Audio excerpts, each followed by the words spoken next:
ఇల్లాలిని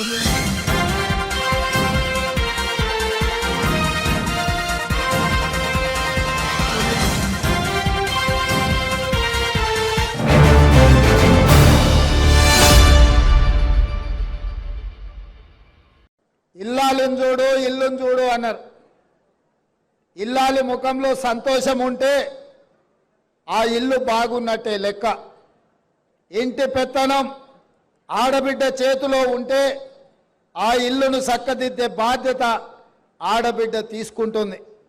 అందుకే ఈరోజు ఇందిరమ్మ ఇండ్లు తెలంగాణ రాష్ట్రంలో దాదాపుగా 4.5 లక్షల ఇండ్లు 22,500 కోట్ల రూపాయలతోని పేదవాళ్ళు ఆత్మగౌరవంతోని బ్రతకాలి, ఇందిరమ్మ ఇల్లు ఇవ్వాలి అన్న ఆలోచనతోని ఈరోజు ఈ కార్యక్రమం తీసుకున్నాం.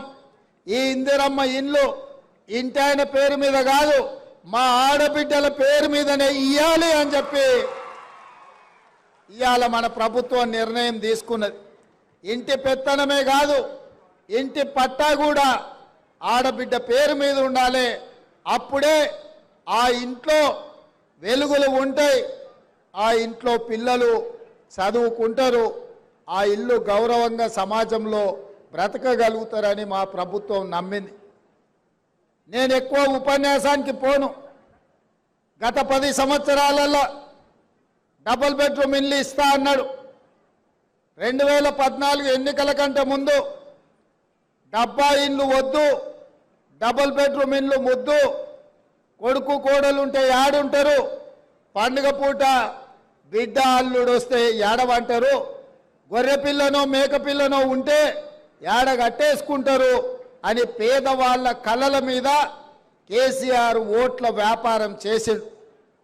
నిజంగానే ఇంతకాలం ఇల్లు లేక, కిరాయింట్లలో ఉండలేక, కిరాయి కట్టలేక, సొంత ఇల్లు ఉన్న గుడిసెలోనో పేద ఇంట్లోనో ఉండే ప్రతి పేదవాళ్ళు ఆలోచన చేసిండ్రు. అయ్యో కేసీఆర్ సార్ ఏదో చెప్తున్నాడు, నిజంగానే మనకి ఇల్లు ఇస్తే పండుగ పూట కొడుకు కోడలు కానీ బిడ్డ అల్లుడితోని సంతోషంగా గడపొచ్చని.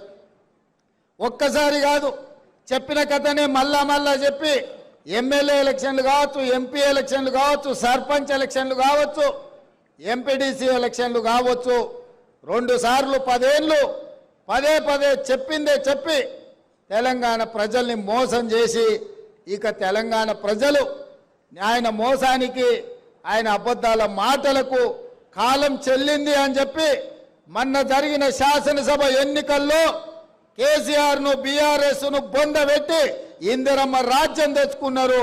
అందుకే ఈరోజు ఇచ్చిన మాట నిలబెట్టుకోవడానికి ఇంత బ్రహ్మాండమైన కార్యక్రమం ఇవాళ ఖమ్మం జిల్లాలో భద్రాద్రి రామచంద్రుడి ఆశీర్వాదంతో ప్రారంభించుకున్నాం.